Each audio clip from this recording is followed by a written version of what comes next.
very word secrecy is repugnant in a free and open society. And we are, as a people, inherently and historically opposed to secret societies, to secret oaths, and to secret proceedings. I think a new world order is emerging. An inside job? How dare you? How dare you? To create, so to say, mass-produced models of human beings arranged in some kind of a scientific caste system. We shall go on to the end. We shall fight with growing confidence and growing strength in the air. We shall never surrender. Good day, everybody. This is UCY.TV. It's 10 a.m. Eastern Standard Time in the United States, 4 p.m. in the Netherlands, and 11 p.m. in Japan. Today I have a guest on. His website can be found at www.corbettreport.com. Corbett is an independent, listener-supported alternative news source. It operates on the principle of open source intelligence and provides podcasts, interviews, articles and videos about breaking news and important issues from 9/11 truth and false flag terror to the Big Brother police state, eugenics, geopolitics, the central banking fraud and more. The Corbett Report is edited, webmastered, written, produced and hosted by James Corbett. James Corbett has been living and working in Japan since 2004. He started the Corbett Report website in 2007 as an outlet for independent critical analysis of politics, society, history and economics. Since then, he has written, recorded and edited over 1,000 hours of audio and video media for the website, including a weekly podcast and several regular online video series. He produces video reports for GRTV, the video production arm of the Center for Research on Globalization, and BoilingFrogPost.com, the website of noted FBI whistleblower Sibel Edmonds. He is also an editor-writer for the International Forecast, the weekly e-newsletter created by the late analyst Bob Chapman. His work has been carried online by a wide variety of websites. His video productions are broadcast on the Next News Network in the United States, and his videos have garnered over 15 million views on YouTube alone. His satirical piece on the discrepancies of the official account of September 11th, 9/11, a conspiracy theory, was posted to the web on September 11, 2011, and has so far been viewed over 2 million times. Welcome, James. Thank you so much for having me on, and thank you for that very thorough introduction. You're welcome. I'm honored to have you on. How did you get into this alternative media, James? I really stumbled into this quite blindly. It was definitely not my intention to ever pursue this. In fact, I was an English literature major back in university, and whenever people asked me what I wanted to do with that degree, I would always tell them, I'm not sure, but I do not want to become a teacher, and I do not want to become a journalist. And fast forward 15 years, and I've actually worked in both fields now, so I guess that's the chains that us English majors bear. But really, this is a labor of love that came about through the discovery of the information that I started finding online in about 2006. And I won't go through the whole history of how that came to be, but basically I just started discovering some documentaries and information that I had never seen before through these new media of YouTube and Google Video and the video sharing sites that were around at that time. And it launched me into a completely different field of research than I'd ever been exposed to before.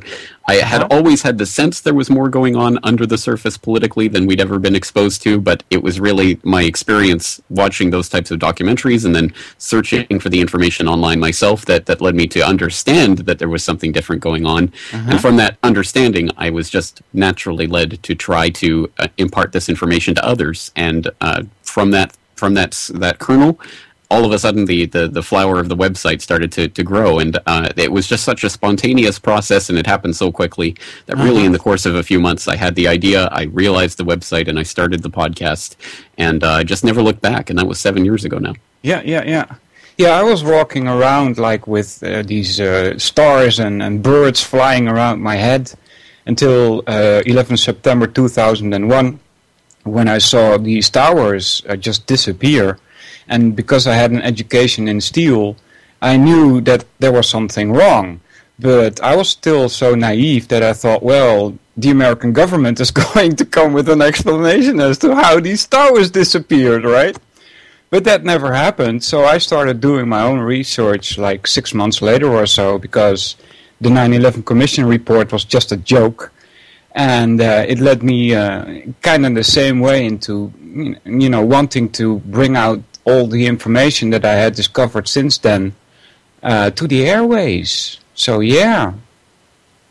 Well, I think that's a story that a lot of people in my audience can relate to, and myself personally, because of course 9/11 Truth was, I think, that gateway through which I started to discover this information as well. And once you start to see through the web of lies, it's really just a question of time before you start peeling back all of these layers of the onion that have been carefully constructed. And no matter how many years of conditioning we've been under, it is such a wonderful and freeing experience. It can be terrifying, it can be life-changing, it can be a lot of things, but I think in the end it's quite a freeing experience to come to that realization of that we've been lied to and how we've been lied to. And I think in the end, I hope that is an empowering experience for people rather than an enfeebling one. And that's kind of what my media aims at. Yeah, it was empowering for me. Just to know is powerful, so to speak. So, would you like me to get into the first question? Is that okay? Yes, let's do it. Yeah, so this is a topic that interests me very much. I think it has a lot to do with why we are in this mess we are in today. And so the first question is, what is social engineering? Well, I guess the simple answer to that would be to say that social engineering is the process or the technique by which the social engineers can engineer society to respond to certain stimulus in predictable ways. And what I mean by that, perhaps the best way to get a handle on that definition is to turn to a definition of the word propaganda that was put out by Edward Bernays in 1928. In fact, he had an entire treatise in 1928 on the word propaganda. Oh. And for people who don't know, Edward Bernays was one of the pioneers of the public relations industry.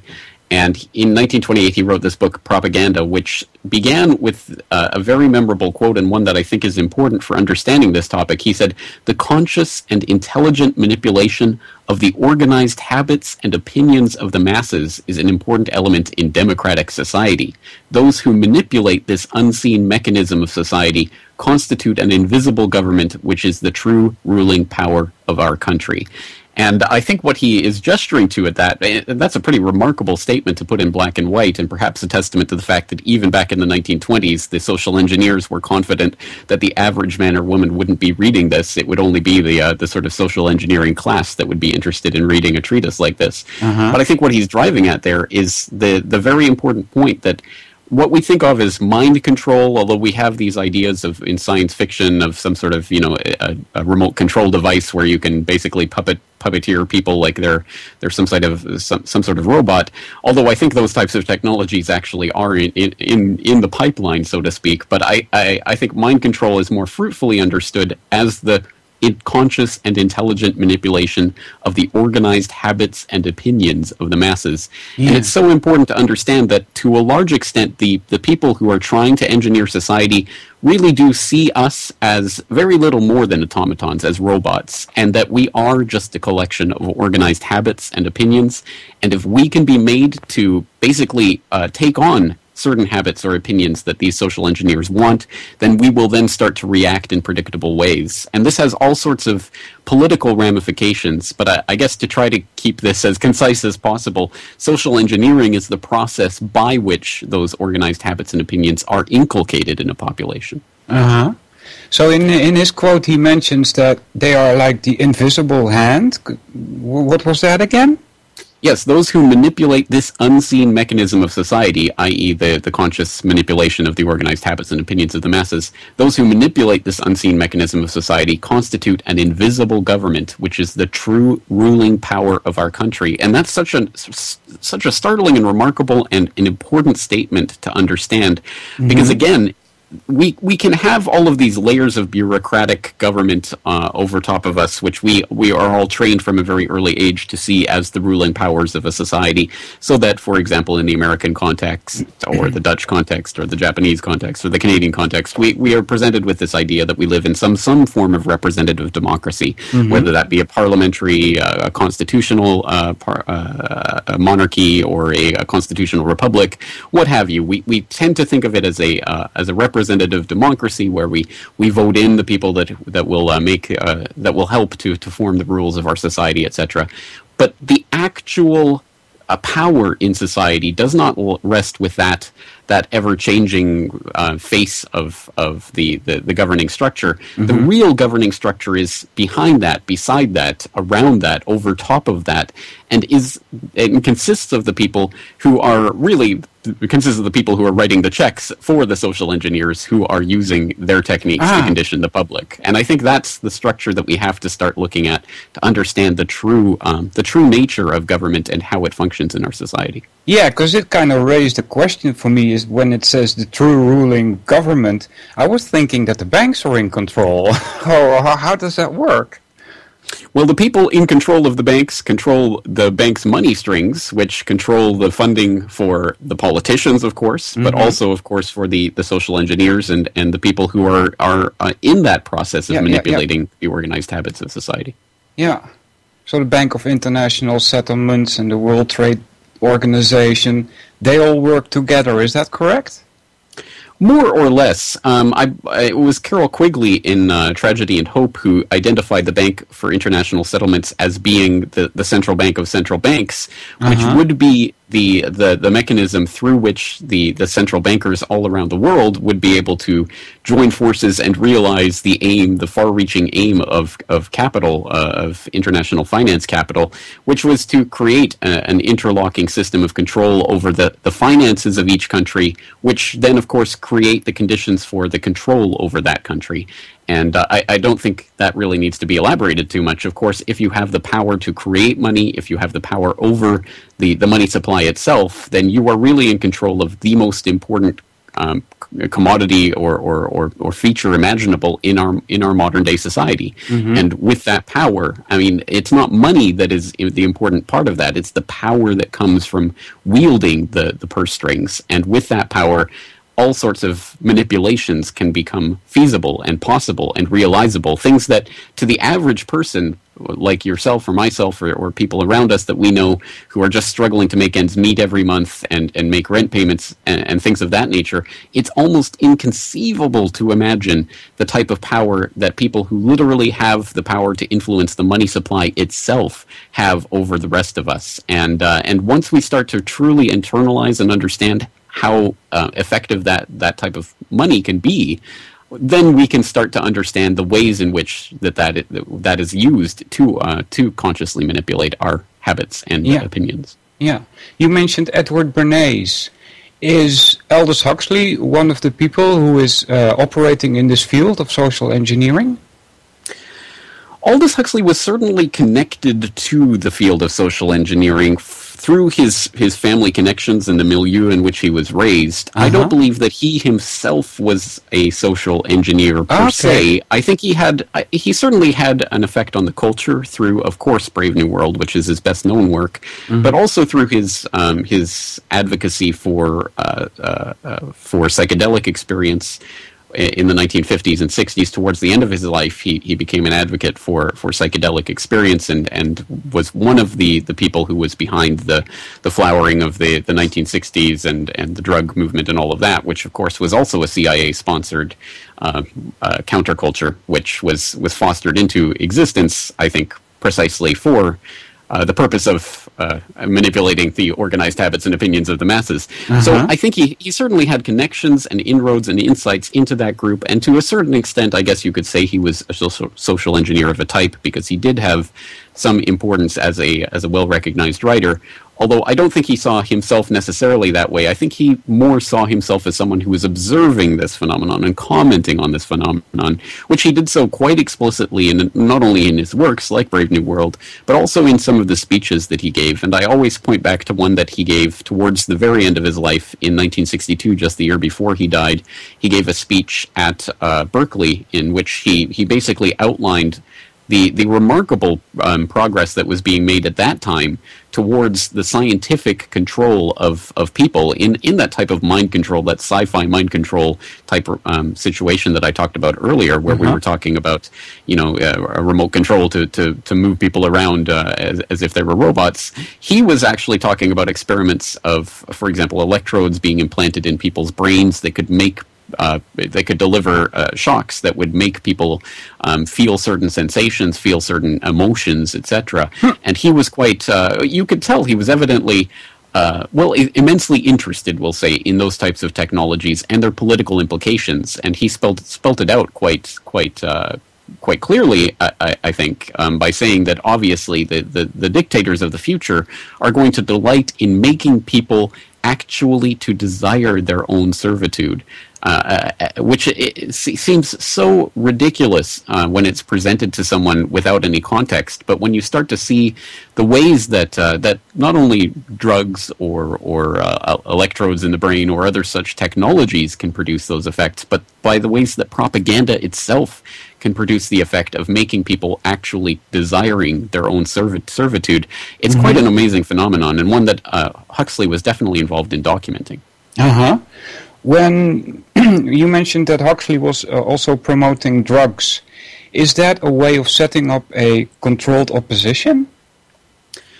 I think that had something to do with it. I think that there's also there was certainly an attempt to detach the counterculture, which I think was understood would develop around the anti-Vietnam War movement, to spin it into politically ineffective fields, so that it became more about dropping out and tuning in and all of that, the Timothy Leary catchphrase, rather than actually engaging with the system in a meaningful way. And so I think there was an attempt to undermine that, but it was spread even before the Vietnam War officially started. Of course, the Vietnam War had been ongoing as more of an intelligence operation since the 1950s. But even before the actual real military operations began in earnest, I think that the CIA was already actively involved with this. And the CIA's involvement with LSD had already developed through their MK-Ultra experiments into trying to find truth serums that they could use to deliver to the enemy, or mind control substances that they could use to create a Manchurian candidate. So, for example, capturing an enemy and making him do your bidding would be, a dream of any intelligence agency. So they were actively at work on that and using such things as LSD as possibilities for that. They found it was not very effective at all as a truth serum or as a way of controlling people to that extent, but it was certainly a good way of getting people basically shunted off into completely different areas of experience that didn't affect them politically, and I think that they jumped on that bandwagon as a way of trying to divert what was going on. And there were a lot of organizations that were behind this, not only the CIA, but the Esalen Institute and others that deserve looking into. But I think that was the 1960s counterculture, to a large extent, was pioneered and pushed in certain directions by the U.S. intelligence apparatus. The Esalen Institute you mentioned, that seems, I took a look on their website, and they seem to me a kind of a new age organization. Is that correct?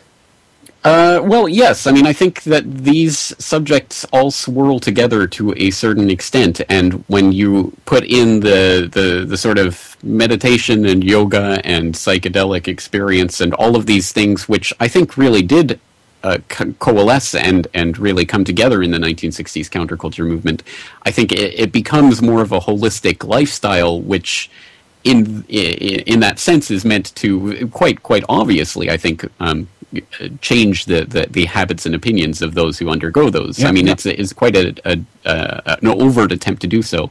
And of course, this was an institution that was founded by Michael Murphy and Dick Price in Big Sur, California in 1962. But their goal was explicitly working towards what Aldous Huxley called the human potentialities, trying to realize the human potentiality. So again, Huxley was quite essential in the creation of this institute. Yeah. Is television a tool used to social engineer?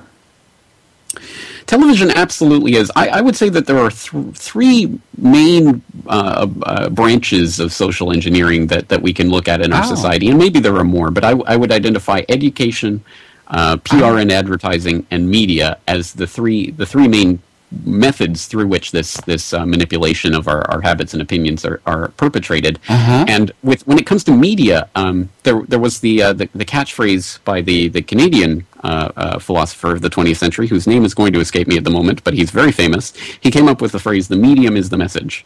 And if we take that to heart, we have to question, what is the message of a medium like television?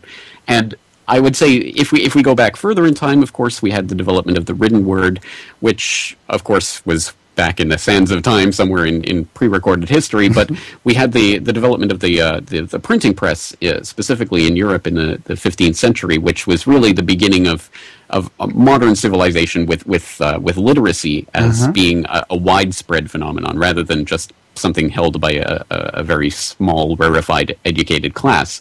So I think the medium of writing taught the people that mediation itself was necessary for understanding experience. Before the printing press and before the popularization, for example, of the Bible in translations that people could actually read for themselves, of course, people would go to these masses in Latin that most people didn't speak, and they didn't understand what was being said or what was happening. They only understood the actual biblical stories that they were being taught to believe in mostly through the pictures and paintings and the visual depictions of those things. That was the way that these people related to it, and that, of course, relates to sort of natural human experience. Humans kind of left to their own devices discover about the world through their own sensory experience. But when we are introduced to this thing, no, actually, in the beginning was the Word, and the Word was God. Logos is God, and it is contained in this Holy Bible. And sorry, you can't read it, but trust me, this is what it says. That experience teaches us not to trust our own sensory experience. It teaches us that we must somehow receive reality through mediation. So that's an important step towards the society that we're at today. I think television brought that further by teaching us that we are viewers to be programmed. Literally, television programming occurs, and it is these shows are programmed by programmers who are sitting in offices in New York City or wherever these corporate headquarters may be, basically deciding who will watch what and when, and what the standards of what will be allowed or not allowed will be, etc. So basically, in the era of television, people became these passive receptacles for information, and it more so than what that teaches us in terms of what news or whatever people actually got from the television. It teaches them to be passive observers of reality. It once again puts the people back in the idea of looking to their sensory experience. It's a very visual medium, so it's immediately comprehensible in that way, but it teaches people that they are just these detached eyeballs, basically. They are the camera is their eyeball, and they just watch reality as it unfolds on a screen.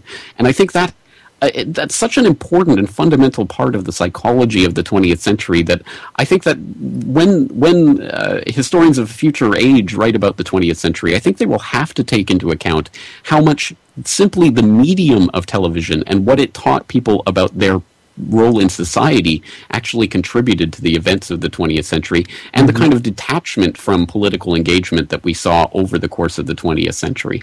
And then if you want to extend that into our current age, if we want to look at media that are newer, of course we can talk about virtual reality experiences, gaming experiences, other things that are sort of superseding television and in many ways becoming more popular with the younger generations. Yeah. But and in some ways this might be seen as hopeful because these are more interactive experiences. So again, it's putting people in their sensory experience and teaching them how to interact with their environment around them rather than be passive receptacles. So there's positivity in that.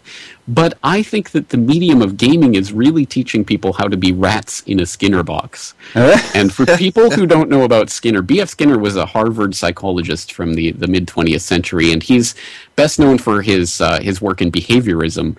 Basically, he comes from this tradition that I guess you could go back to Darwin and sort of the implications of evolutionary theory and sort of the removal of the supernatural element from humanity leaves humanity, of course, simply as another animal in the sort of the order of the world, but also it sort of removes any contemplation of humanity as something an end in itself. It becomes merely a means to an end, which is the way that the behaviorists really saw humans, such as Skinner.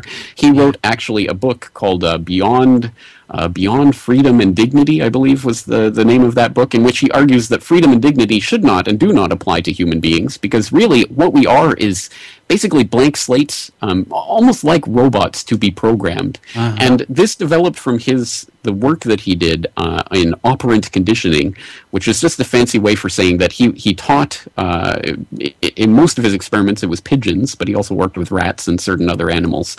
But basically he would put these animals into situations where he could either reinforce what they were learning through positive reinforcement, or he could deliver painful shocks or something to adversely affect their behavior. And through this, he was able to get these animals to perform certain tasks or to respond to certain stimulus in certain predictable ways. So that, for example, he could train a pigeon to basically do a complete counterclockwise turn 3 times or something, whatever sort of mechanical thing that he wanted them to do. He could eventually train them to do it by simply reinforcing their behavior with food pellets or adversely affecting their behavior with electrical shocks or what have you. Yeah. So he would develop these boxes where he would put these operant conditioning boxes. They're called Skinner boxes in modern parlance. And this is how these pigeons or rats or these other animals were trained to do these tasks. And in the exact same way, the behaviorists and Skinner and others see humans as basically these rats and pigeons, just to be trained to react and act and react in certain predictable ways. And if they can be done, if they can be programmed to do so in an orderly fashion, then we could envision the creation of this total system of control that would be perfectly happy. Everyone would be happy because they would all be responding in the ways that they know how, in the ways they've been trained, and they could basically just be acting as robots, functioning in a perfectly harmonious society, rather than these crazy individual irrational beings just going around the pool table like billiard balls. So that's, I think, the vision that we're being led into by this new media of gaming. And if people want to really understand what I mean by that, there's a very interesting YouTube video out there called "The Most Disturbing Presentation Ever: Our Tech Nightmare."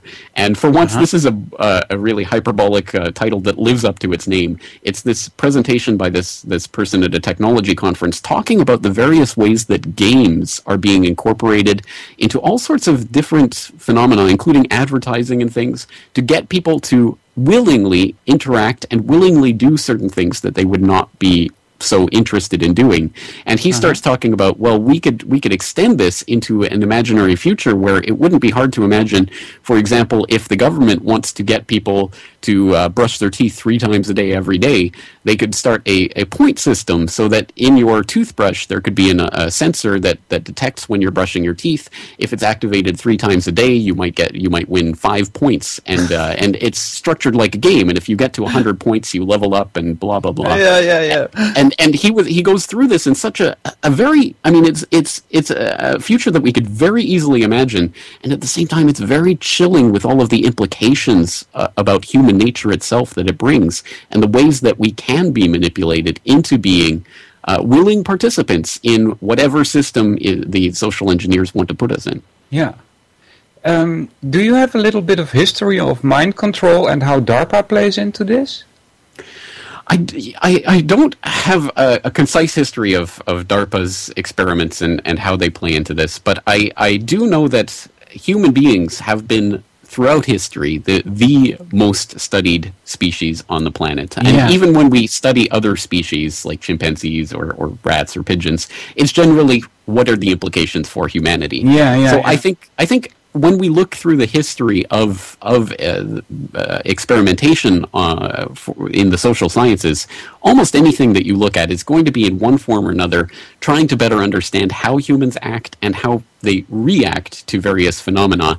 And in that context, it's difficult to imagine. I mean, there are not many experiments that in some way do not play into this in a certain way. Specifically, how this relates to mind control and what people kind of think of as mind control. I mean, there are some very amazing experiments that have been conducted, and I'm not sure to the extent that DARPA was involved or who was involved, but I know that there are experiments, for example, in which electrodes have been wired into rats and cockroaches, and I believe I actually saw the video of the cockroach experiment, where they could literally be made to move in various directions. They could be made to move left or right or forward or backward by researchers with that type of remote control device. They do that with bulls as well. Yes, exactly right. Yes, there was an experiment I remember, I believe it was mentioned, I'm sure I've put it on my podcast before, but yes, there was an experiment where an experimenter got literally into the bullfighting ring with a bull that had been outfitted with such an electrode in his brain, and the researcher had the button which he could press to send a shock into a certain part of the bull's brain that would immediately alleviate its aggression. So the bull could be in mid-charge, charging at the experimenter, and he would press the button and it would stop, basically stop moving towards him and just wander away. And I believe there is video of this that I've seen before. It's quite a remarkable phenomenon. And again, I mean, as amazing as that is in terms of what's happening in the animal world, how much more chilling is it to think of that type of technology being used in the human world? And how much more chilling than just that type of rote mechanical type of technology is the idea that in some sense, we're moving towards a world in which human beings can be fashioned from the bottom up. We can be fashioned from our gene, our genetic structure. And the more that technology develops, the more these types of mind-controlled technologies and implants in people's brains, etc., will be irrelevant at some point in the future if this technology progresses towards the genetic side of it, because we can literally be engineered to be like the replicants in Blade Runner. These sort of superhumans that can do anything and work in very adverse conditions, but we could be programmed, for example, to die off after 5 years of productivity or whatever it is to keep us in line. And that is kind of the ultimate realization of the social engineers. If people want to know what's really behind this and what the real plan is, I think it is that vision of a completely controlled society, to the point where there not only is no rebellion against the wishes of the social engineers, but there's no possibility of rebellion, that people are so completely controlled, whether it be through complete mind control or through genetic control or what have you, that there's really no possibility that there will ever be an uprising.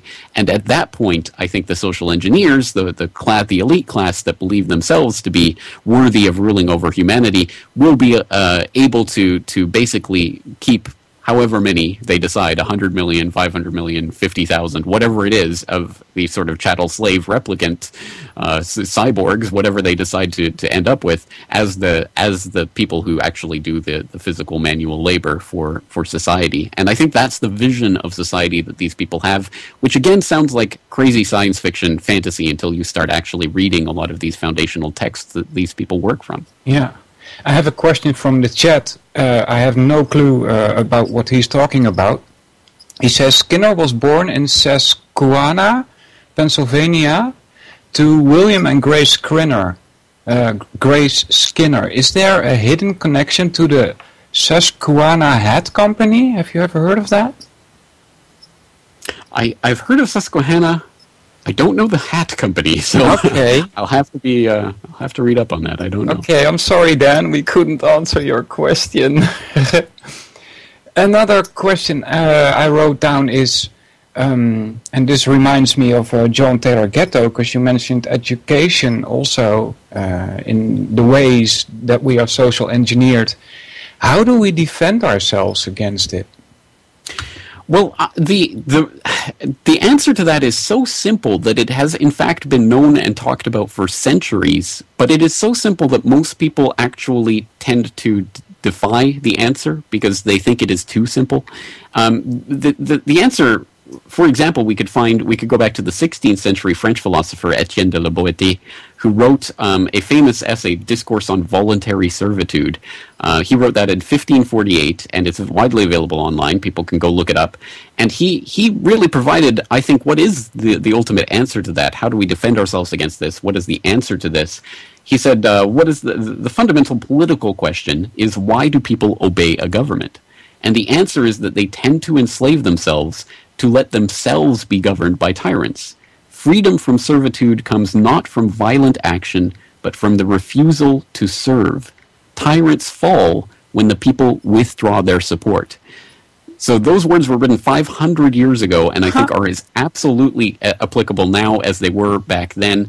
The technologies for control of the population have changed, and at a certain point, I suppose, there will no longer be the possibility to do what's being suggested here, but at least for the time being, we still are capable of conscious thought. We are still capable of rising above the propaganda, recognizing it for what it is, and choosing not to go along with it. And it is that choice itself which is actually the way out of this. And I know, again, that's not a very satisfying answer for people, because a lot of people have been programmed, I think, through their cultural conditioning and the media conditioning to believe that there is some sort of savior that will come, or some sort of Rambo, or we'll have some sort of big fight. There will be some war, and the bad guys will line up and the good guys will line up, and we'll shoot each other until the good guys win. Something like that. That's the way we've been conditioned to imagine how this will ultimately end, but it does not. The true act of winning in all of this is simply to maintain our consciousness as human beings and to refuse to go along with the propaganda. And it is simply a choice that we make. And I would say, for example, we either choose to be free human beings or we choose to live in servitude. And that really is a state of mind. And if you are a free human being, there may be people in jackboots with guns who come along to throw you in a cage, but all they've done is thrown a free human being in a cage, and that's a travesty, and it goes against the natural order of things, and other free human beings who see that and recognize that travesty will act accordingly against that travesty and seek to right that injustice. But the fundamental fact that person is a free human being in his mind has not changed. And I think that's ultimately what this is all about. I think one of the most important psychologists of the 20th century wasn't a psychologist at all. It was an author, George Orwell, Eric Blair, who of course wrote 1984. And what was the ultimate message of 1984? It really was that consciousness, just the act of Winston keeping his diary, for example, was humanity winning. As long as there was humanity able to speak, to think consciously for themselves, and to go against and defy and remember the past as it truly was, and to stand as testament to that, that is humanity's victory. And at the end, the defeat comes from him ultimately being brainwashed by the system and learning to love Big Brother. Yeah. That is the defeat. He's lost the ability to think and feel and react as a human being. So really, it's a remarkably simple thing. For people who are already listening to this conversation, chances are you are probably already among the conscious, among the living, among the people who see through the fabric of propaganda that they're putting around you. And that is your victory, and you have to hold on to that, because everything that they do ultimately is aimed at trying to detach you from that, to try to put you back under the spell of the Matrix and to just go along to get along. And so if we recognize that, then really the power is ours to simply withdraw our support from the system and achieve our victory. Yeah. By the way, Dan was pulling my leg about the Susquehanna. I had company. Yeah. I thought so.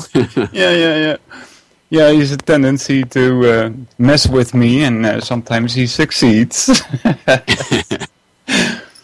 So, James, your website is jamescorbett.com, is that correct? No, corbettreport.com. CORBETT report.com. Yes, of course. CORBETT report.com, guys. Check it out. It's a very nice site. I've checked it out. It looks real professional.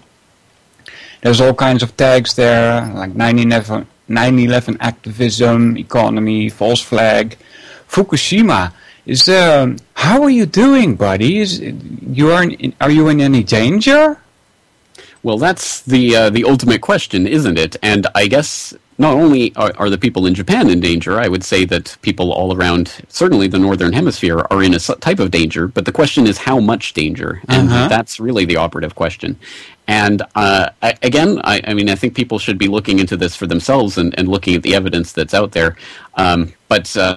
But ultimately, the people who have researched this know that there is no safe level of radiation. So any amount of radiation that's being leaked into the environment is a travesty and needs to be corrected. However, I'm not on the side of the people who believe that this is sort of the Earth-ending event. I know there are people in the alternative media who want to blame sort of anything that happens health-wise on Fukushima. I think that a lot of that has been overplayed. So FukushimaUpdate.com is my Fukushima website, looking at the latest news that's coming out of there.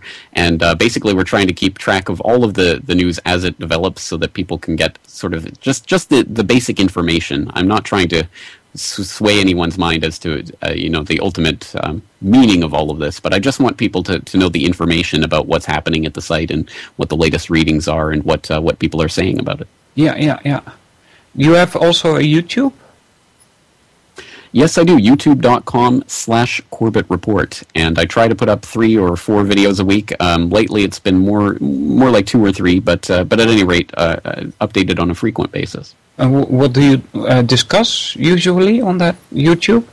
I have a number of different series that I do. For example, I have a weekly news update series called New World Next Week. I do that with James Evan Pilato of MediaMonarchy.com, and we basically just talk about and dissect 3 different news stories and sort of dissect the propaganda and take a look at what's really behind it.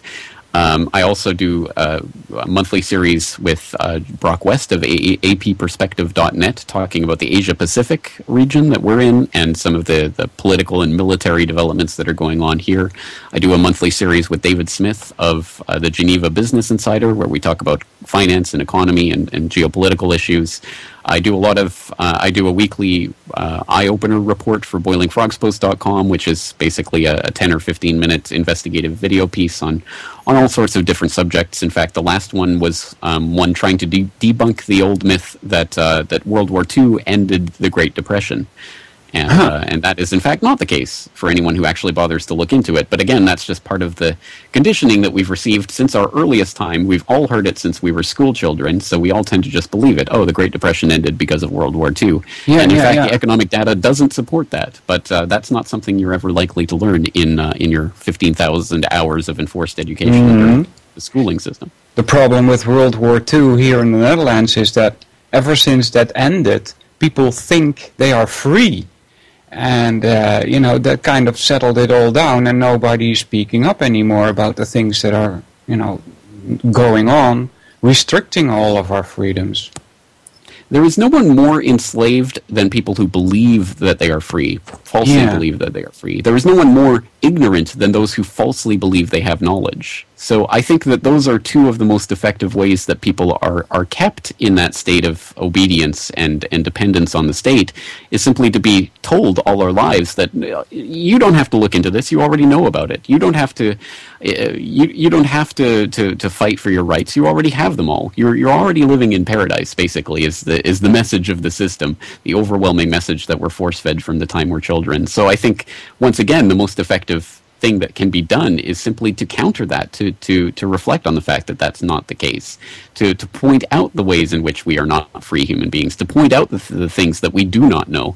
And we could relate that back to both of our 9/11 experiences. Both of us, at some point, believed we knew what needed to be known about 9/11. Oh, the government will take care of it. They'll provide an explanation. Yeah. And we were both very, very wrong about that. And unfortunately, again, in our own personal lives, I'm sure you've seen it. I know I've seen it, where there are people that you talk to about these issues that don't even want to listen to any facts that you can present to them because they already know what happened, and you're just crazy for thinking otherwise. So again, it's a very insidious system that works on a lot of different levels to keep people in that state of ignorance, perpetual ignorance.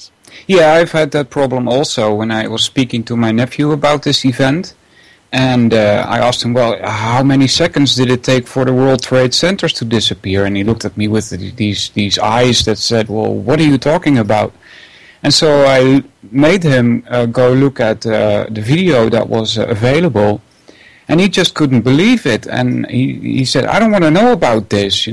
This is upsetting my worldview, And so it kind of turned into a fight, really. And that's really bad when that happens.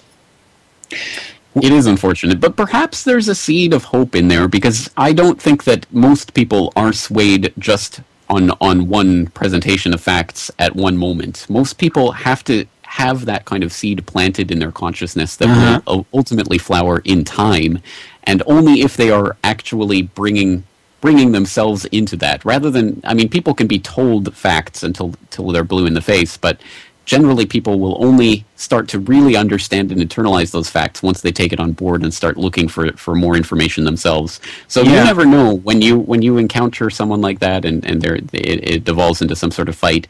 You never know how that will be processed in the future, and who knows, a year, 10 years, whatever it is down the road, they may actually come to the sort of understanding. But it takes time to break down those mental barriers, because again, those are some of the most important parts of our identity is wrapped up with this conditioning and programming that we've received from our earliest childhood. So so it doesn't fall very easily, but when it does, it can be quite an amazing experience. Yeah, these mental barriers also make it that you or I or Jan Irvin or whoever cannot wake up other people. They have to do it themselves. They need to go and do their own research and let the cognitive dissonance show them where they need to do more research and find out what's really going on. I saw when I finished kind of my 9/11 research, which took about 3 years, I was pointed by somebody to this documentary that's called Century of the Self. There were also others he mentioned, like The Trap, and there's also another one which I don't remember now. Unfortunately, when I tried to look them up on the YouTube a couple of weeks ago, they have been censored by the BBC. They say, well, it's infringement of copyrights and you can't watch this anymore. But I thought that was a very good video by Adam Curtis. Could you tell a little bit about that?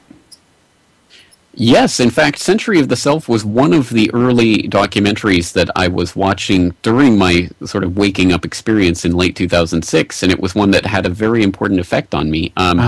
Specifically, the first part of that, it was a 3-part series. I thought the second and third part kind of drifted. The narrative became less sure, but the first part was fascinating and looked at, for example, Edward Bernays, who I mentioned earlier. And again, for people who don't know, he was one of the kind of pioneers of the public relations industry, and he was actually the American nephew of Sigmund Freud, and he used psychoanalysis as a way of trying to better understand the underlying subconscious drives and motivations of people, and tailoring advertising and PR campaigns to that subconscious drive. So For example, back in 1929, he was contracted by George Hill of the American Tobacco Company to break the taboo against women smoking, because the American Tobacco Company looked at this and thought, well, we have half the population that, because of a social stigma, won't touch our product. Why don't we just break that social stigma, and we'll have, we'll double our market. And so they contracted Bernays to do so, and he actually engaged several psychoanalysts to try to get to the idea of what is smoking, what does it mean to the psyche, especially of the American female, and they found it was most strongly associated with the idea of masculine power, and I think we all understand that's why a lot of the advertising back when cigarette advertising was allowed was these rugged cowboy types or what have you. Always that kind of image. It's the masculine power of the cigarette, and so he decided to tie it into the suffragette campaign, which had just won the 19th Amendment in the United States to allow women to vote. That passed in 1920. So it was still a very new phenomenon, sort of having women politically engaged.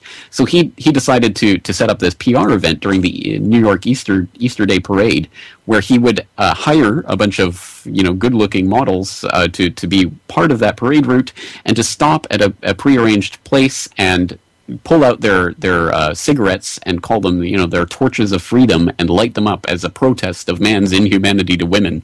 And of course he let some of the newspaper and photographers and insiders know about this and where this was going to be taking place, so that they could be ready with their cameras.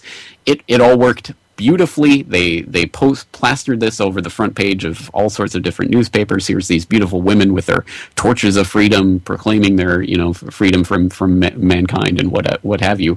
And it worked so well that basically within days, similar protests started taking place in Denver and San Francisco and Boston and other places which Bernays didn't have anything to do with. These were actual spontaneous protests that involved these torches of freedom, these cigarettes. So within 6 weeks, the League of Theaters in New York actually lifted their ban on women smoking in their smoking rooms.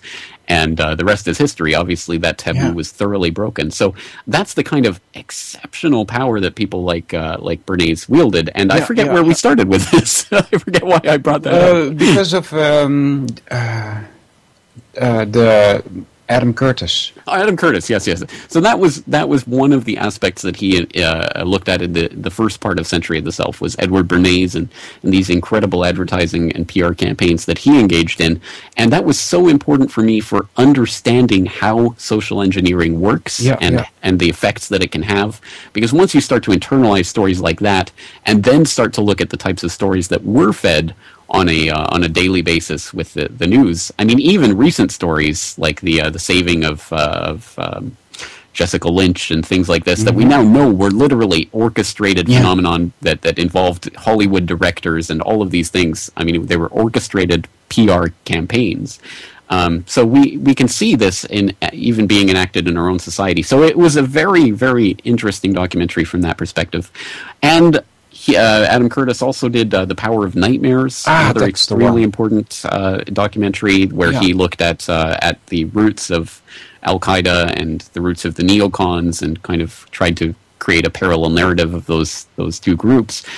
Again, a lot of interesting information in there, including basically how Al-Qaeda as some sort of group was constructed in a New York courtroom, basically for the purposes of prosecuting Osama bin Laden. They had to try to make it into an identifiable group, so they could say Osama bin Laden was the group leader, and then they could use RICO laws, basically anti-mafia laws, to say this is acting like a mafia, so we can prosecute Osama bin Laden for anything the mafia does. So basically the idea that Al-Qaeda is some sort of centralized, is some sort of group that actually coheres with a structure and leader and all of this, was constructed in a New York courtroom. It really didn't exist until it was sort of conjured into existence, and that was an important part that was well explained in that documentary.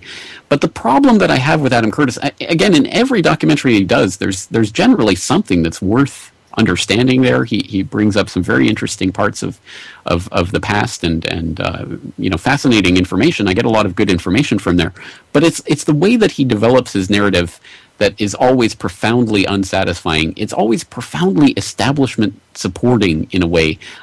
For example, when he takes on the neocons and how they're just like Al Qaeda because they're religious ideologues too. Basically, he takes them at face value that these are basically Christians who are motivated by an attempt. They really want to bring democracy to the Middle East. I mean, there's nothing happening underneath the surface of an Adam Curtis documentary. Everyone is taken just at face value, and it promotes the sort of 9/11. Yes, it was done by 19 men with box cutters, and it just goes completely mainline establishment in that regard.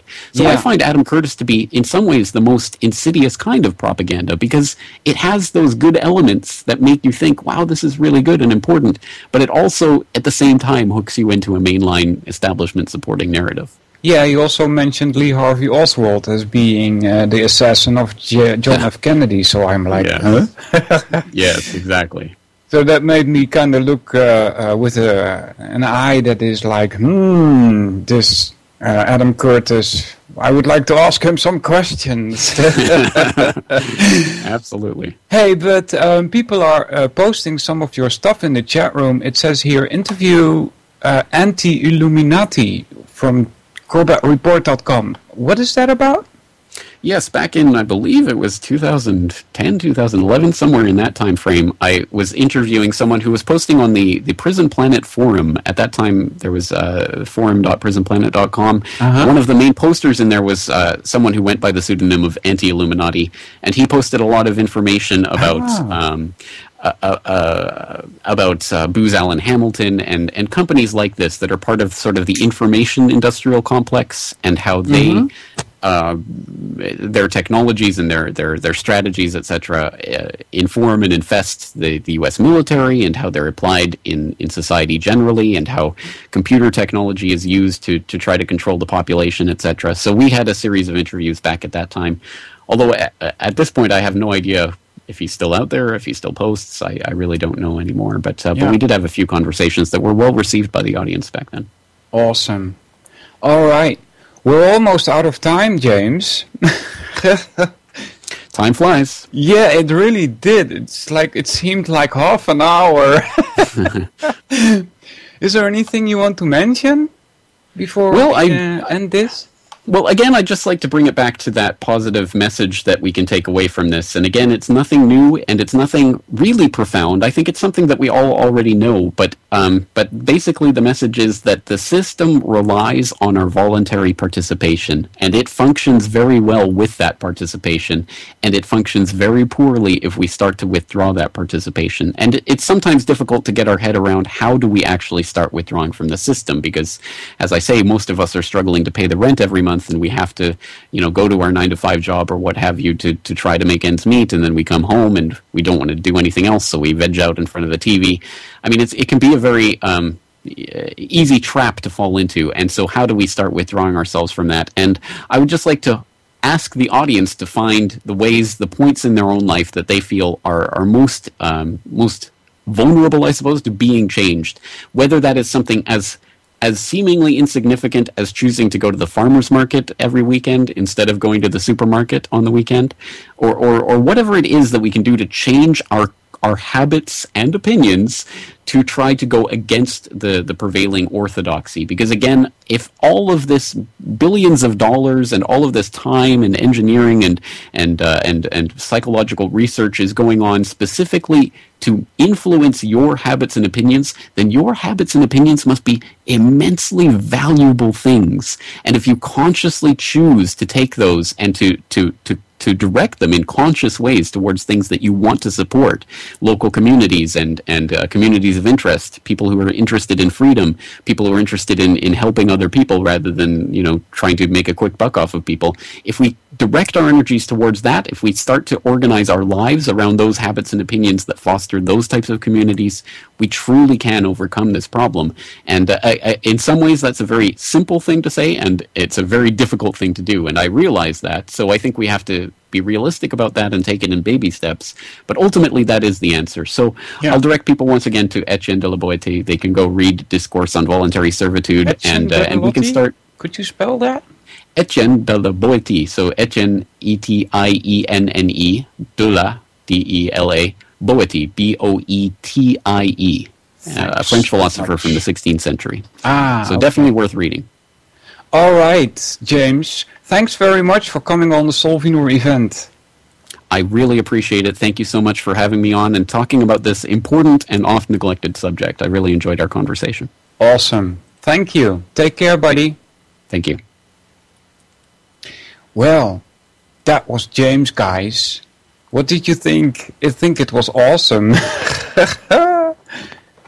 Yeah, so for the rest of the radio today, I was planning on continuing with where we left off last week.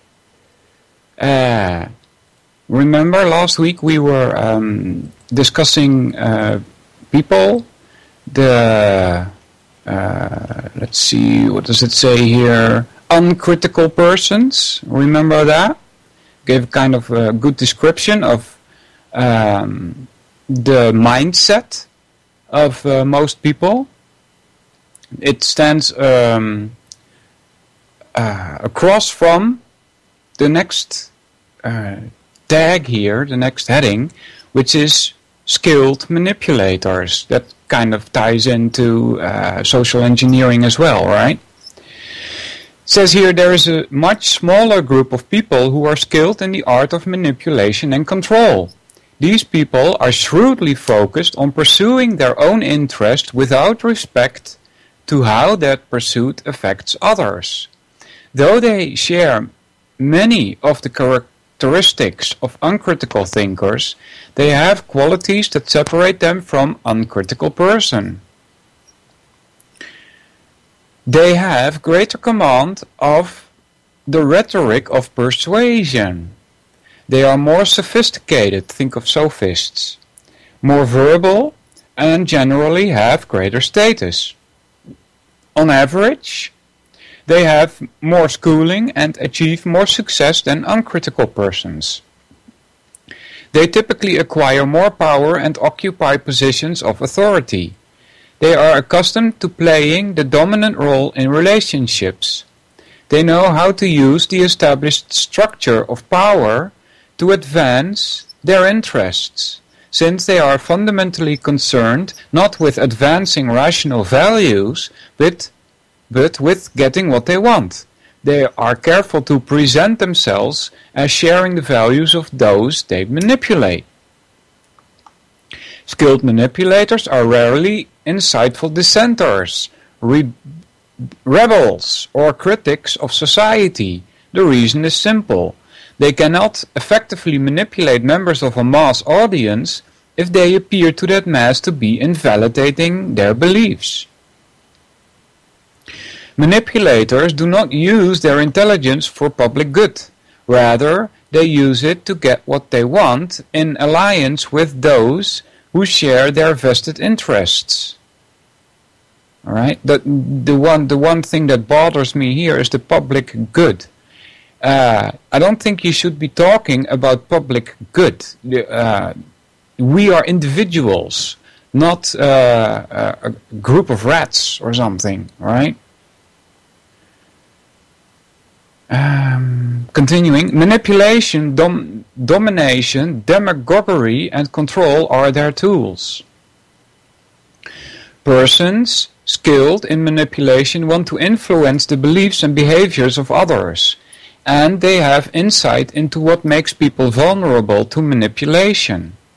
As a result, they strive to appear before others in a way that associate themselves with power, authority, and conventional morality. This impetus is evident, for example, when politicians appear before mass audiences with well-polished but intellectually empty speeches.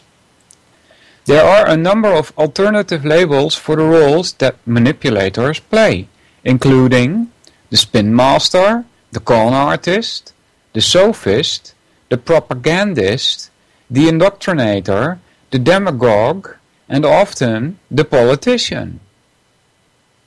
Their goal is always to control what others think and do by controlling the way information is presented to them. They use quote-unquote rational means only when such means can be used to create the appearance of objectivity and reasonability. The key is that they are always trying to keep some information and some points of view from being given a fair hearing. Alright? Next is going to be fair-minded critical persons, or strong-sense critical thinkers. Finally, there is an even smaller group of people who, though intellectually skilled, do not want to manipulate and control others. These are the people who combine critical thought, fair-mindedness, self-insight, and a genuine desire to serve, again here's the public good, the fully integral person. Huh? They are sophisticated enough to recognize how self-serving people use their knowledge of human nature and command of rhetoric to pursue selfish ends. They are acutely aware of the phenomenon of mass society and of the machinery of mass persuasion and social control. Consequently, they are too insightful to be manipulated and too ethical to enjoy manipulating others. They have a vision of a better, more ethical world, which includes a realistic knowledge of how far we are from that world. They are practical in their effort to encourage movement from what is to what might be. They gain this insight by struggling with their own egocentric nature and coming to see their own involvement in irrational processes. No one becomes a fair-minded thinker first and a selfish, self-serving person later. Yeah, that kind of ties to me like with waking up. Like once you've woken up, there's no way of going back to sleep. And, your consciousness will not allow it to happen, you see. Okay, next is another diagram, so I can't read that. Let's see, what do we got? Tree of Porphyry, I don't know what that is. Supreme genus, differentia, subordinate genera, differentia, subordinate genera. It starts at the top with, this looks like a way of putting out some information, I suppose. Supreme genus is substance, differentia is material and immaterial, from which you get subordinate genera, which is body and spirit, then differentiated again in animate and inanimate, another subordinate genera, living and mineral, right? From animate goes to living, inanimate goes to mineral. From living they branch off to differentia sensitive and insensitive. Then there are proximate genera. Sensitive is animal, insensitive is plant. Well, I wouldn't say a plant is insensitive. Another, from there to differentia, animal ties to rational and irrational. Irrational is beast, rational is human. And specific individuals he mentions here are Socrates, Plato, and Aristotle. Alright? Philosophic letter is the next one. This was mostly written in the 1990s. At the time, I was introducing Christian-oriented homeschool children and families to the trivium and philosophic thinking. The general knowledge of the ancient Western world was centered at a nexus in time, a singularity. The age of Socrates, Plato, and Aristotle in Athens was that time. The pre-Socratics, of course, gave the material for Socrates' highly integrated formulations and validated thought. He then provided them to this greatest student and chronicler, Plato. Yeah. Socrates and Plato are often viewed as one unit. Alright, is that so? Plato assembled the first complete consistent system of philosophy. The system he proposed is the asking and answering of 4 specific questions. What is? That is the study of metaphysics, not mathematics. 2, how do we know? How do we know? The study of epistemology. 3, what do we know? Or so what? On becoming conversant with what is and how we know what is, how do we form properly advantageous patterns of thought and action? The study of ethics, both individual and civil. The word political is mentioned here in brackets. The word politics is divided into poli and ethics. That's where the word politics comes from.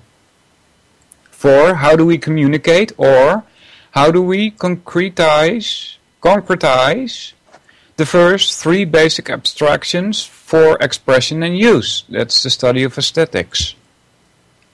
Plato considered that man could live the good life by coming to know truth, goodness and beauty. Yeah. I'm not so fond of Plato, you guys, but you probably already know that. 1. A proper metaphysics and epistemology would yield truth. Blah, blah, blah. 2. A proper ethics would yield goodness. 3. A proper aesthetics would yield the beauty reflective of truth and goodness. He's coming from a mystical point of view here. He relates beauty to truth, right? Anything that is truthful must be beautiful? No way. Truth is ugly, especially in this day and age. Arguably, Plato concurrently founded the world's first university, the Academy, which was designed to succeed the ancient mystery schools. This is where his greatest pupil, Aristotle, for whom I have more respect, spent 20 years as a student, teacher and researcher. It is where Aristotle began his work on logic and science. Right. He's responsible for the whole of humankind turning into a more scientific way of going about their lives. The singularity, the voracious thinking of Socrates, the integration of the system of philosophy by Plato, and the discovery of rules of logic and science by Aristotle. And that's the singularity. All manner of systematic thought, before and since, can find focus at this nexus. The philosophic debate between Aristotle, the champion of reality, and Plato, champion of ultra-real and the realm of the ideal. See? The realm of the ideal, his world of forms, which doesn't exist. It's mystical. Plato classified 3 characteristic types of dominant men. The lovers of gain, the commercial type, the lovers of strife, the martial or soldier type, and the lovers of wisdom, the Philian or lover of Sophia or wisdom, the philosophical type. Yeah. Where do you think Plato got this from? He got it from the Indian caste system. It's exactly what it is. Lovers of gain, the commercial type, those are the Vaishyas.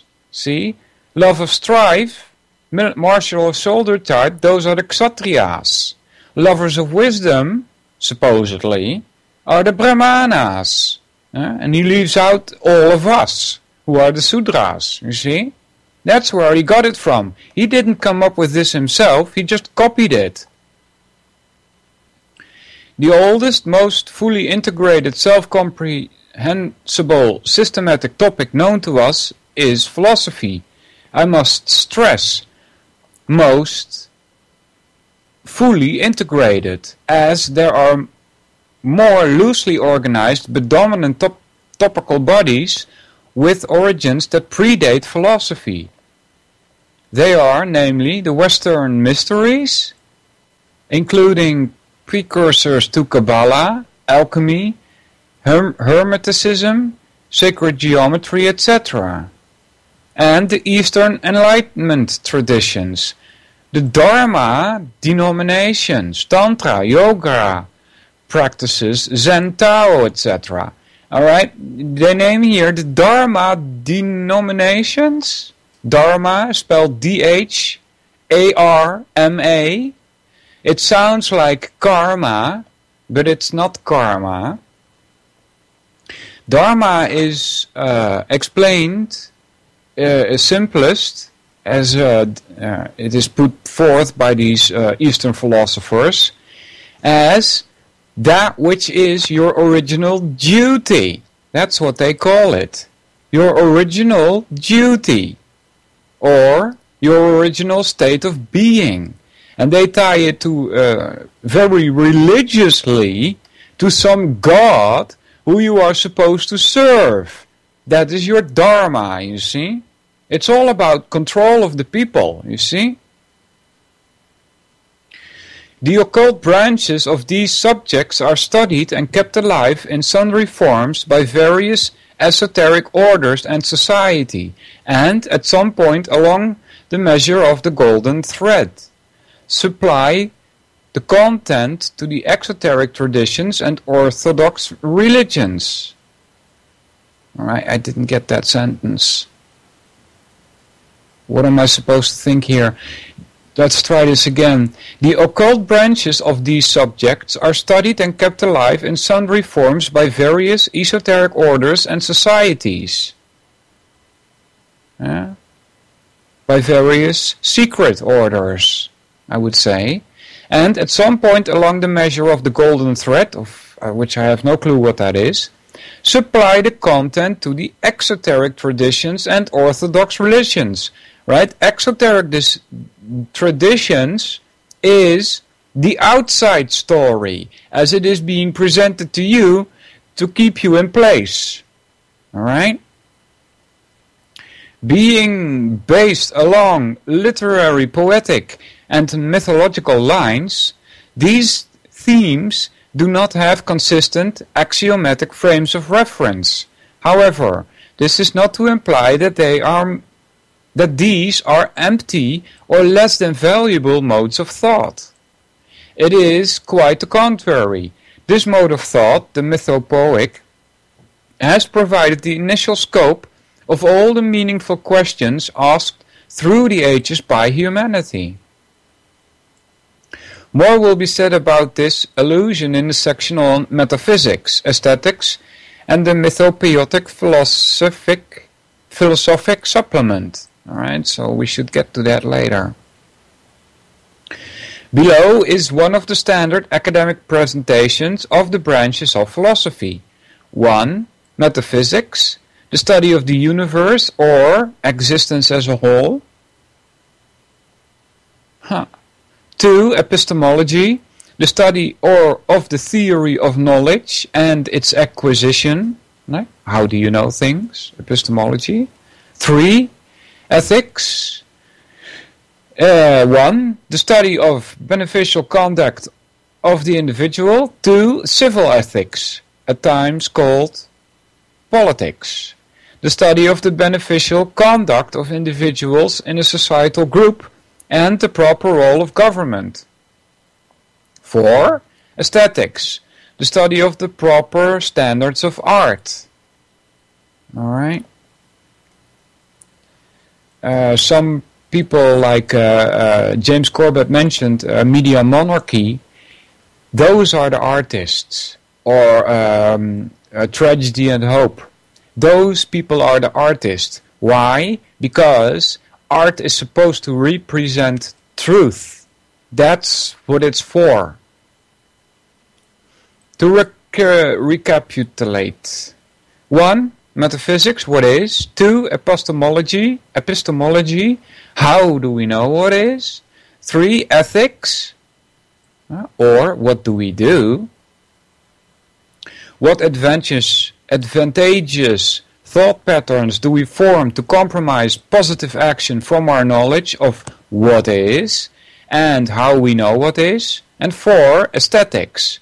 How do we concretize through artifacts the answers to these abstract questions to communicate or to utilize our conclusions?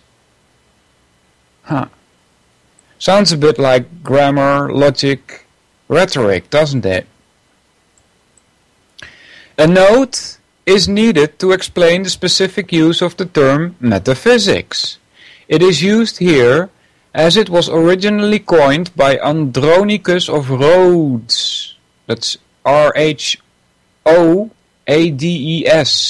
a Greek scholar and editor of the works of Aristotle, who wrote almost 3 centuries after Aristotle's time.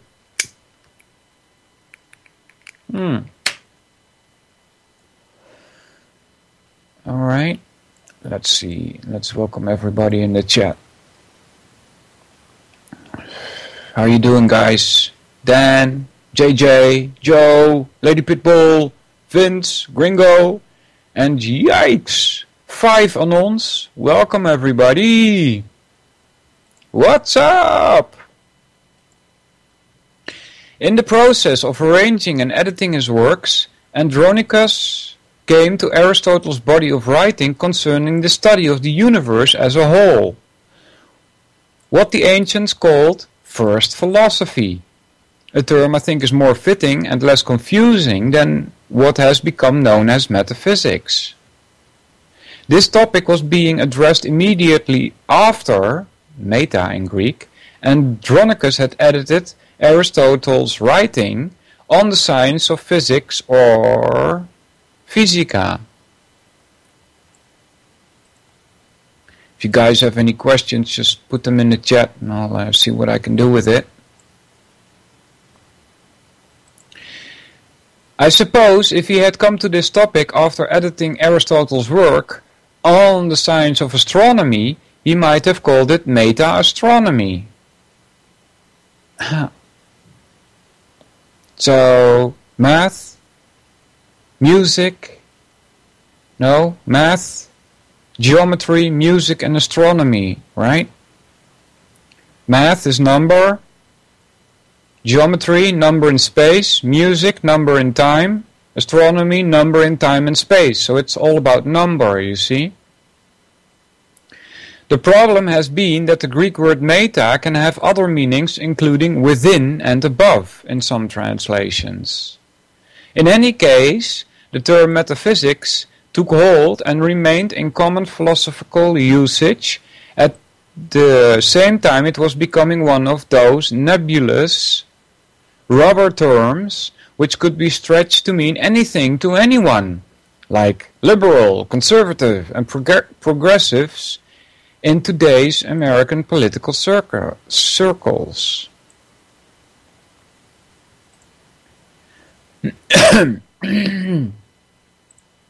Now, to add more unwelcome complication and confusion, there are 2 types of philosophy, operative and speculative.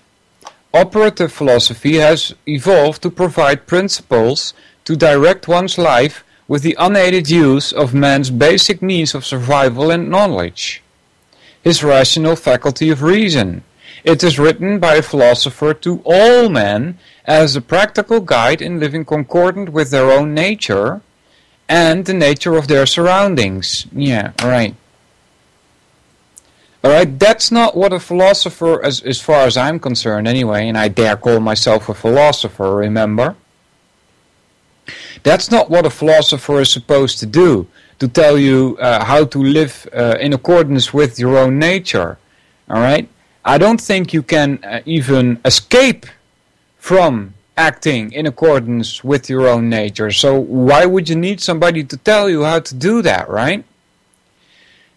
As far as I'm concerned, a philosopher is to present you with the truth. That's it. This type of philosophy is fully self-contained by a trained individual to live a life of optimal choice and in the state of productive, value-sought and obtained happiness.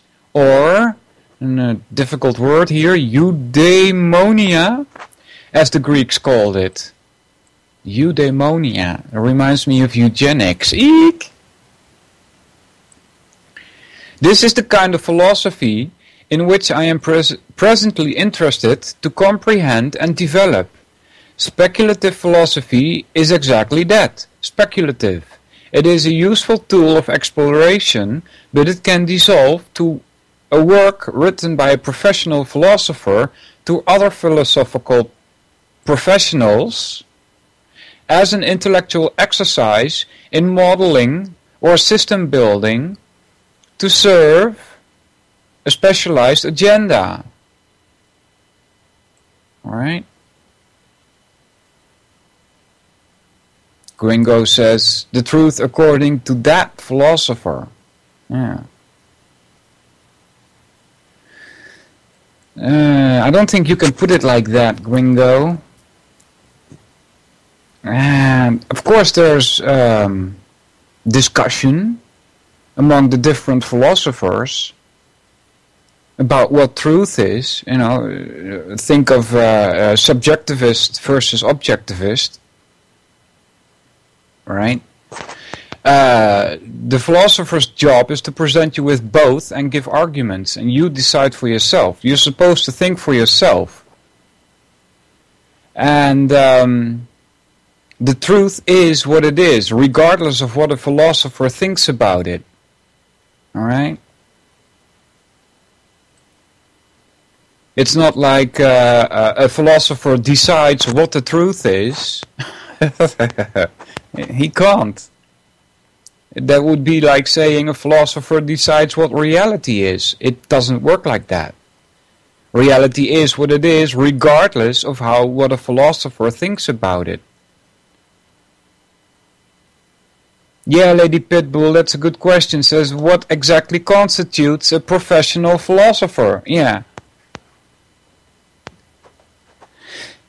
Today, I would say that they belong to the class of people that try to influence your mind in a non-benevolent way, right?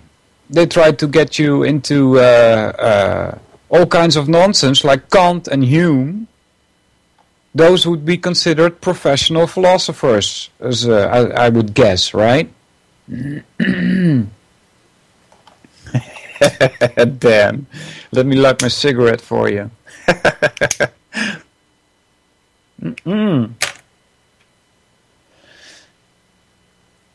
Yeah. It uses ad hoc concepts to fill in the blanks of the form of the elements, or, if you will, the non-validated mental constructs of the philosophy's formulator for its content. Since it does not honestly address the topic of epistemology, which holds the study of knowledge, not that of unverified imagination, as its subject, it is of little practical use to me or other laymen. There are other, more creative areas in which I choose to utilize my imagination of appreciate that of others. Ironically, the man who integrated the system of philosophy, Plato, developed a speculative philosophy. Yeah, exactly. One filled with his own mental constructs and not the material of reality. Alright, so whatever a philosopher is trying to tell you, always verify it for yourself. You shouldn't accept what any philosopher says just because he said it. That would be ad verecundium. You see, you're committing fallacy of authority, right? Always check it for yourself. Think about it for yourself.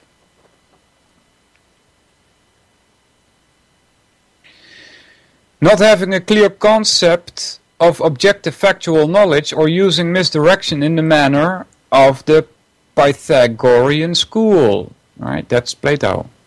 Not having a clear concept. it took his student Aristotle to integrate. Hey Mike, how you doing? It took his student Aristotle to integrate the contents, finding truth and validity. Alright, think of the law of identity. And fill the elements with the information which is observable in reality.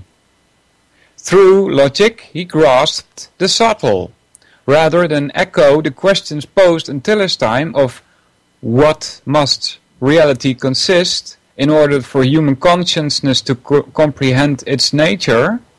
What kind of strange question is that? Of what must reality consist in order for human consciousness to comprehend its nature? That's ridiculous.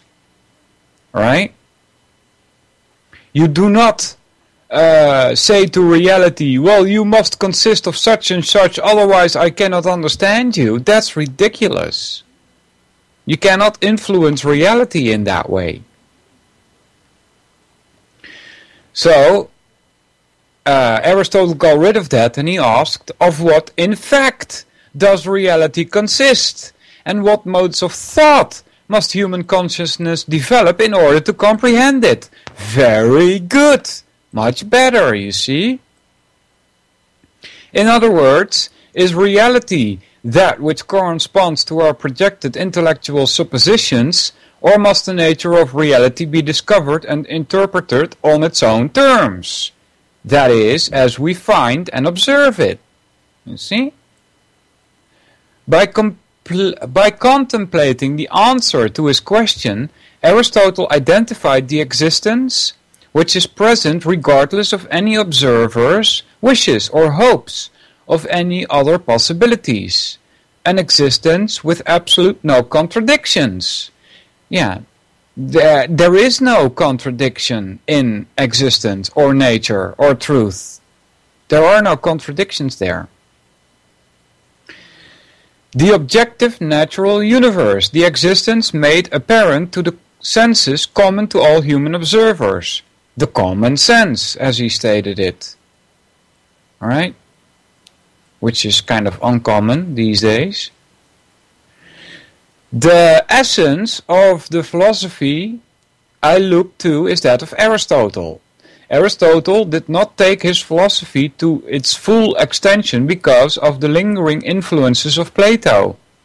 There have been a number of thinkers since his time who have amplified his seminal work in the West, namely Averroes, Moses Maimonides, Albertus Magnus and his student Thomas Aquinas.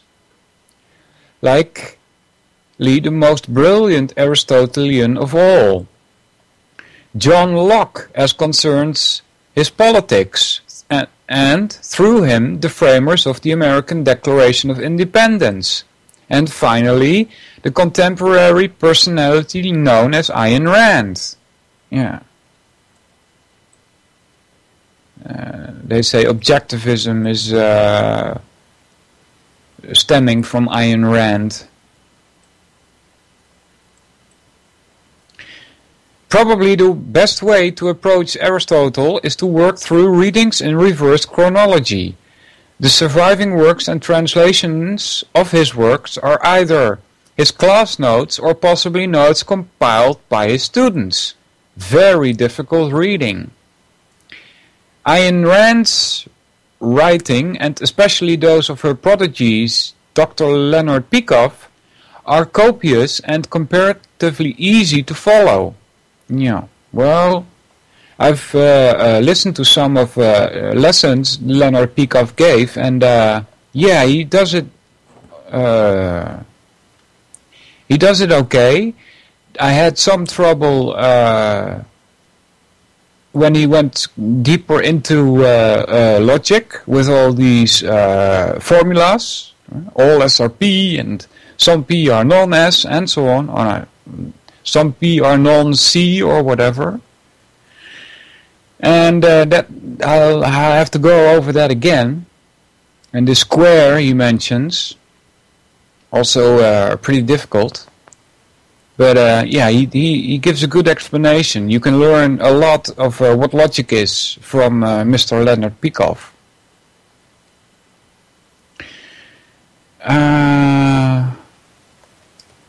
She, that's Ayn Rand, I guess, and or her sponsors even developed a philosophy out of Aristotle, which was named objectivism. Yeah, you see.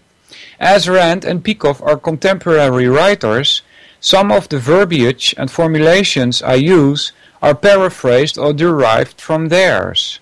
I am hesitant to recommend readings of Rand fictions, particularly Atlas Shrugged, as it is ponderous and dense. Reading Peikoff's treatises on objectivisms, however, are much more accessible and to the point. Objectivisms supporting organizations have a large internet presence as well. These organizations are much too blindly dogmatic and faction-ridden for my active participation.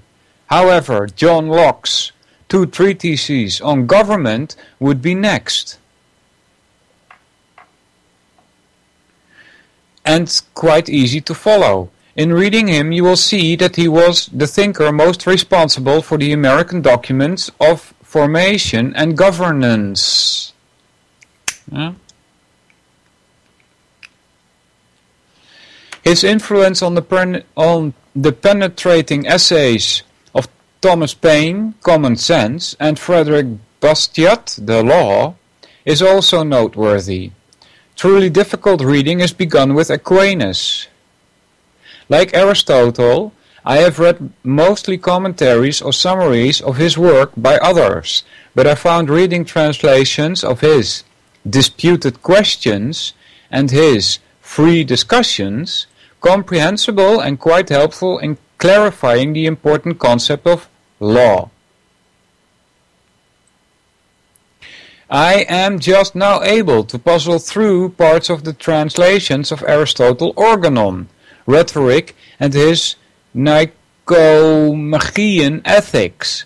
But, as I said, without a great amount of background reading, he is difficult to grasp directly. Yeah, so I would say start with the Organon from Aristotle, not go backwards. And if it's difficult to read, wait a week and read it again.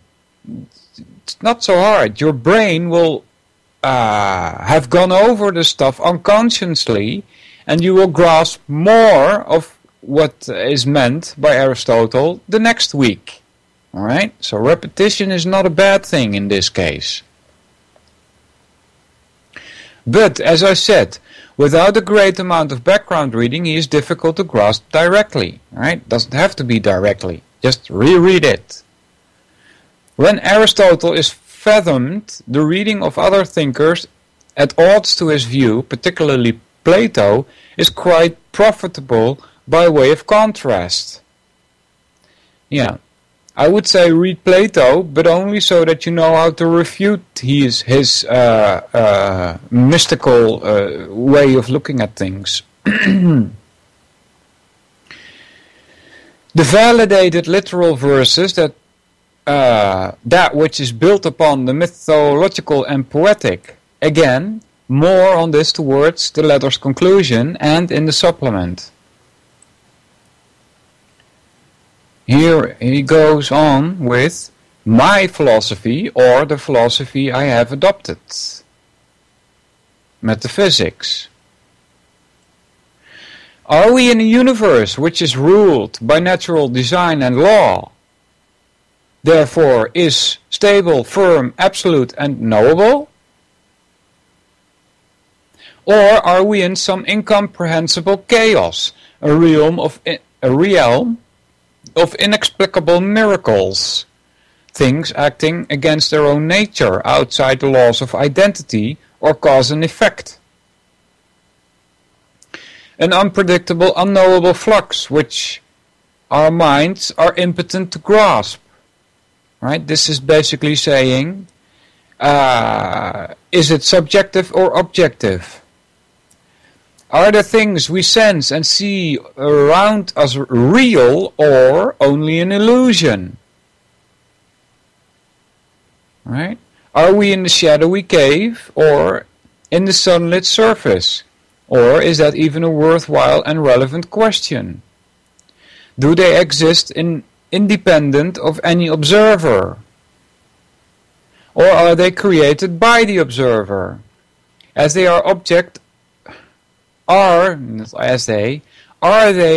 the object or the subject of our consciousness? Are they what they are? Do changes which in our power to produce conform the precept that nature must be understood and obeyed before it is controlled through the execution of a comprehensive plan, or can they be changed by a mere act of will or consciousness, such as a wish or a hope? Think of that awful piece, The Secret, right? Do abstract ideas directly mold the natural world, or are abstractions means for the mind to explain nature, and thereby to actualize manufactured modifications in the environment? The nature of our actions and our ambitions will be different according to which answers we accept. These questions and answers are the property of metaphysics, the study of existence as such, the basic branch of philosophy. This was written by Ayn Rand. Okay, she's got it very good there. She points out the differences between subjective and objective. See? Philosophic axioms, first principles, are the prime concepts or statements about the very base level characteristics of our surroundings and individual being, which are developed in metaphysics. Axioms are the only concepts correctly outside the requirement of proof in a philosophy based on facts. Yeah. An axiom, I think you could call it an axiom, the law of identity, does not require to be proven. An axiom relates to an irreducible, self-evident primary in observation. An ostensive reference, ostensive from ostendo, which is to point. I read the intonation was wrong here. An axiom relates to an irreducible, self-evident primary in observation. An ostensive reference. The first and last observed things to which we can simply point and not completely describe are the phenomena of existence, primarily, and of consciousness, secondarily. These are the observational starting positions and, hopefully, the ending positions to which we connect all of our rational conceptual ideas. If we can prove the root description of a concept down to that which we can only point, existence or consciousness, we will have properly placed that concept within the context of an objective metaphysics and philosophy. These are the cognitive positions to which we can always and consistently return to anchor our rational thoughts. All other thoughts are rightly termed imagination. As a matter of interest, other observable phenomena to which we can only suitably point without being able to describe are the physical sensations, the products of the five instruments of knowledge, to a person, a volitional consciousness, who has never experienced them or any one of them. Like sight to a person who has always been blind, or sound to a person who has always been deaf, and so on. It is ironic that the means of our observing that which we can only point can only be pointed at themselves. Existence has a corollary called identity. The law of identity states that a thing cannot be what it is and something else at the same time and in the same respect. right? A thing is what it is. That's why I always say reality is what it is. This is a paraphrase of Aristotle's laws of logic. 1. Existence is what it is, and consciousness is awareness of what is. 2. Existence is identity, and consciousness is identification. This view holds the primacy of existence over consciousness. Yes, I would agree with that. That is what is meant to state that existence, reality, is objective, and the object of observation, existence, not the subject. Let's try this again. This view holds the primacy of existence over consciousness. That is what is meant to state that existence, or reality, is objective. It is the object of observation. Existence, not the subject. Alright? The consciousness of the observer, which is logically and chronologically first in the phenomenon of being, grammar relating to reality once again. What?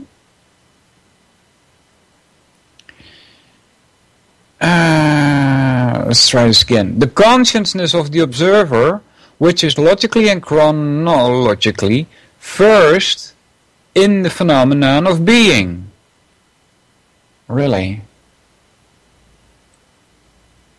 Huh. He's spelling being with a capital B here. Why not use a small b?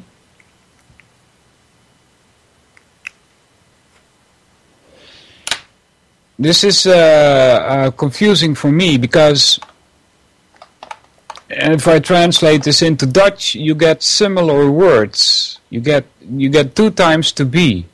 Consciousness is you are aware, right? And in Dutch we say bewustzijn, but being is zijn. So you got 2 times zijn there, which means to be. So, first in the phenomenon of being. How am I supposed to see that? The consciousness of the observer, right? Okay, so far so good. You have a consciousness, or you are conscious, which is logically and chronologically first in the phenomenon of being. Let's see what else is said here. Similar to the big picture perspective in which the general view contains the specific or specialized view, so the wider concept of existence contains the narrower concept of consciousness. Yes.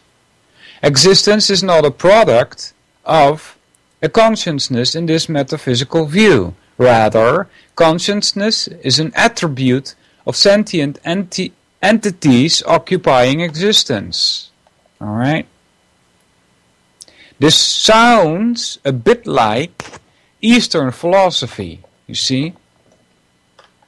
They will also say that you, as a living being, right, or sentient entity, as it is named here, are thrown into, or you enter, this universe and bring with you a consciousness. Alright, so existence is first. And then you enter existence with a consciousness. This is a Eastern philosophy view, guys. And it's rather mystical, I must tell you. Because when you ask about the properties of what this living being is, you get into all kinds of absolute terminologies, which cannot be sensed by your eyes or your ears, which cannot be felt. You see? To further elaborate the order between existence and consciousness, and to present a practical rather than fanciful view of some contemporary thought, a hypothetical corollary might be to say that there is 1. astronomical universe. That is why it is termed universe, which encompasses any number of, in current parlance, parallel universes. Really?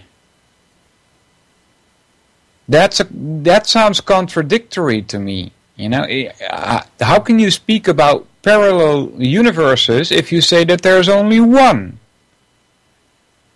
Read conceptual philosophical universes or multiverses, or I don't buy that stuff. There's one universe as there is one reality, as there is one truth. There are not billions of truths out there. There's only one truth, philosophically speaking. And it's the same for everybody.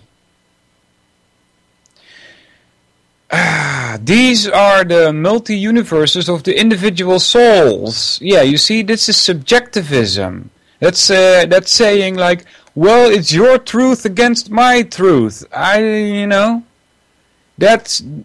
is impossible.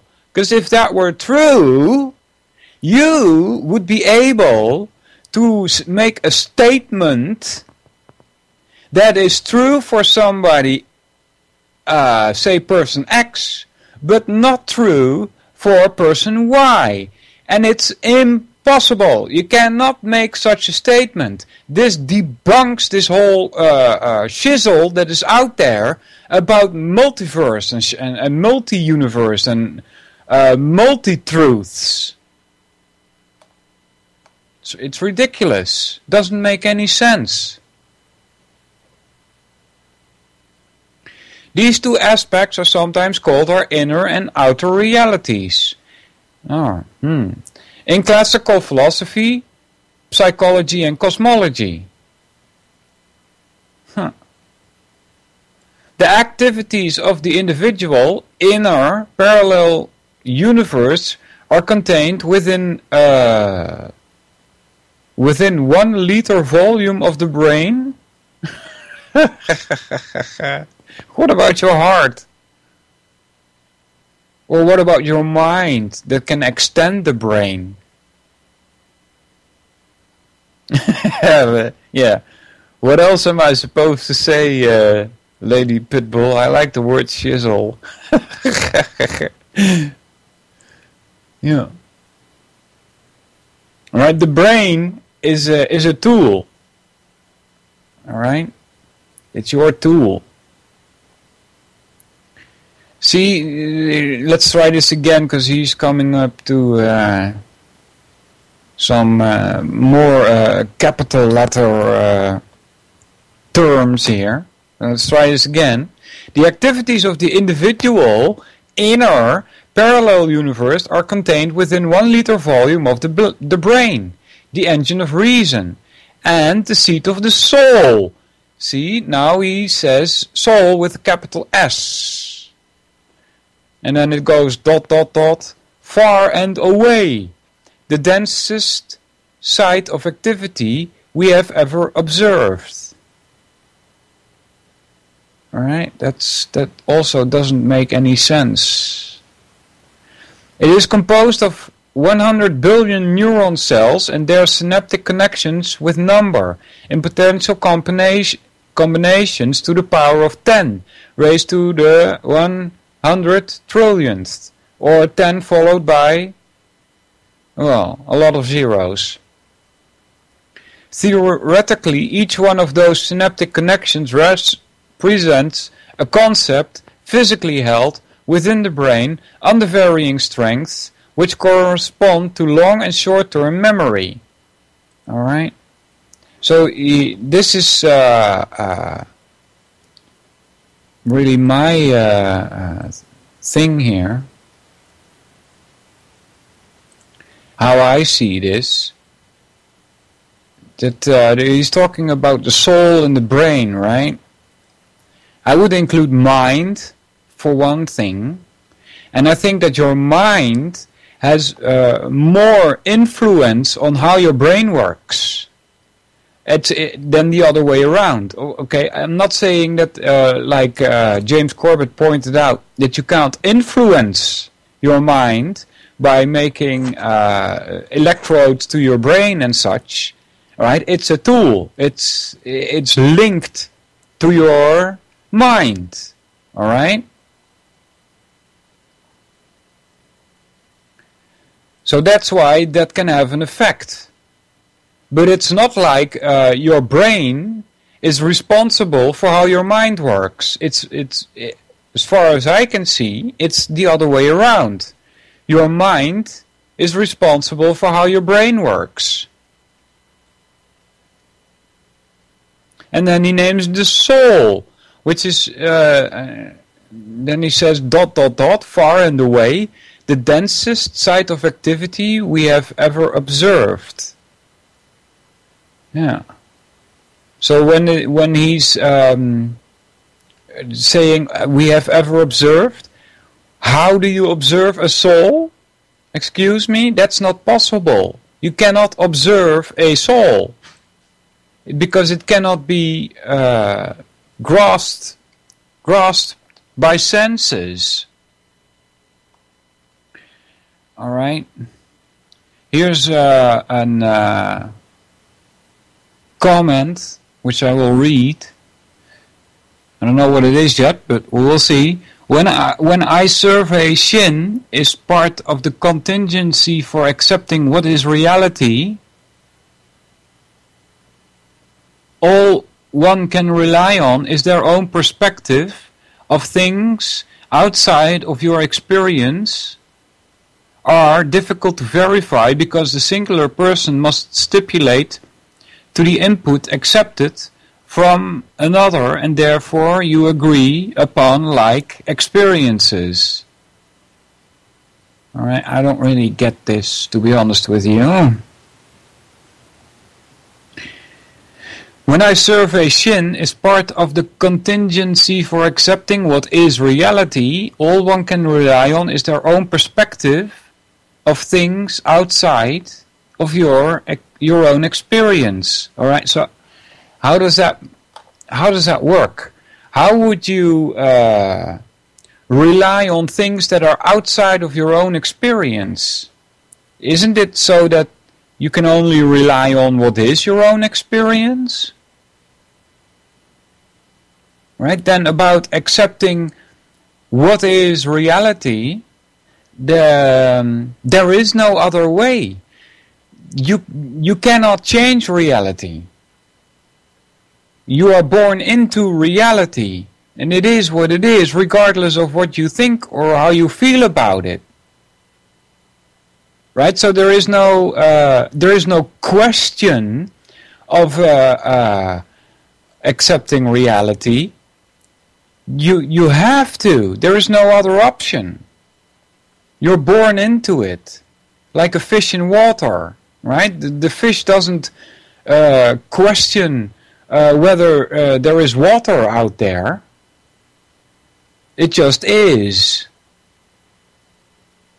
And then, very difficult to verify, because a singular person must stipulate to the input accepted from another, and therefore you agree upon like experiences. No, I don't get you,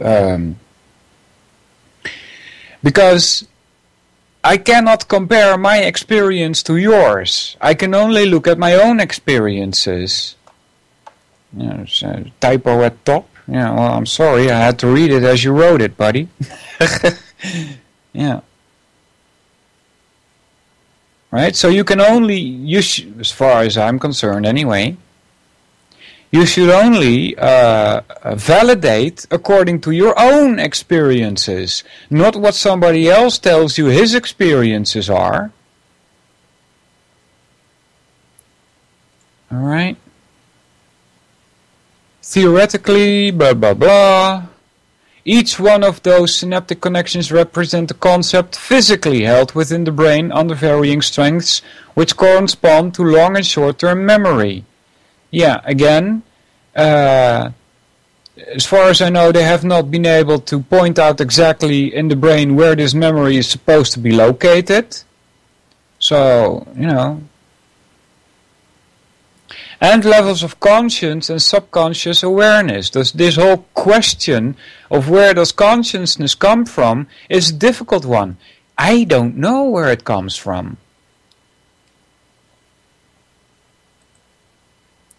There's another comment.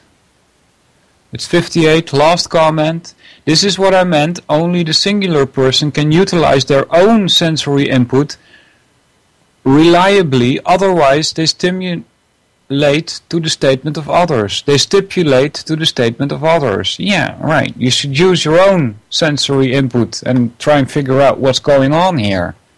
Right? So it's 58, guys. I'm gonna see who's in the chat, and thank you all for coming. 8 Hawks. What's up?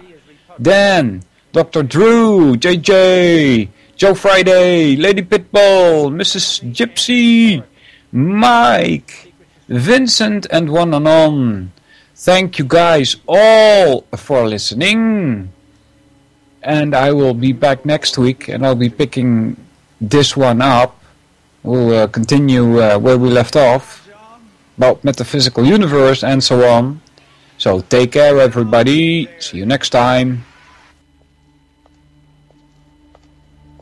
To create, so to say, mass-produced models of human beings arranged in some kind of